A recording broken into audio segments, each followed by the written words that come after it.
Rengastöissä ne riskit pääosin muodostuu renkaan paineistuksesta, ajoneuvon nosto ja sen lisäksi on vielä melu haittatekijänä.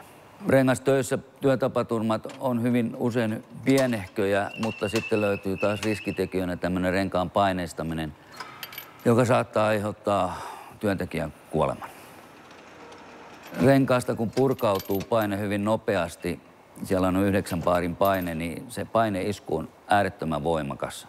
Ja se johtaa lähes poikkeuksetta työntekijän kuolemaan, jos hän on siinä renkaan lähellä.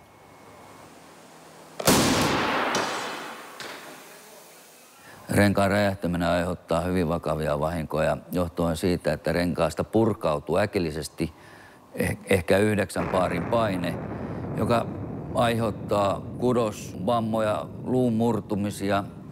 Henkilö saattaa lentää 5-6 metrin päähän. Valitettavasti, jos paineen purkautuminen sattuu sillä kohdalta, missä ihminen on, niin se on kohtalokas.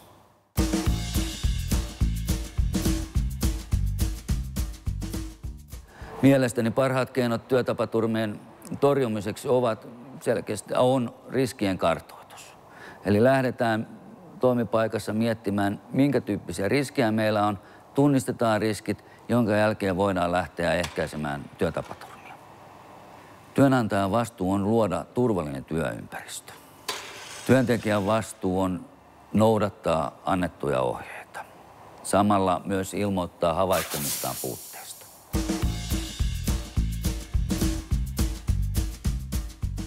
Työopastuksen ja perehdytyksen merkitys on erittäin suuri johtuen siitä, että alalla ei varsinaista koulutusta ole, joten jokainen työnantaja joutuu opettamaan uuden työntekijän rengasalan töihin.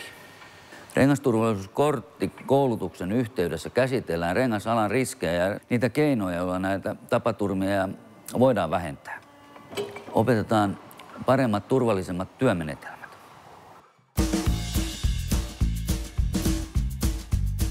Ergonomian merkitys tänä päivänä on lisääntynyt. Siihen on kiinnitetty huomattavasti enemmän huomiota, mitä koskaan aikaisemmin. Ja selkeästi sillä pystytään vähentämään työntekijöiden liikuntaelimien sairauksia.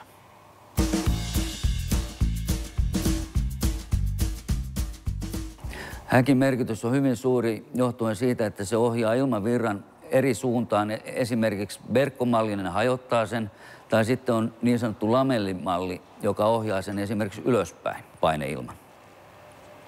Turvahäkkien käyttö on lisääntynyt erityisesti suurempien rengasliikkeiden kohdalla. Samoin myös joitakin pienempiä yrityksiä on näitä hankkinut ja se on äärettömän hyvä suunta turvalliseen paineistukseen.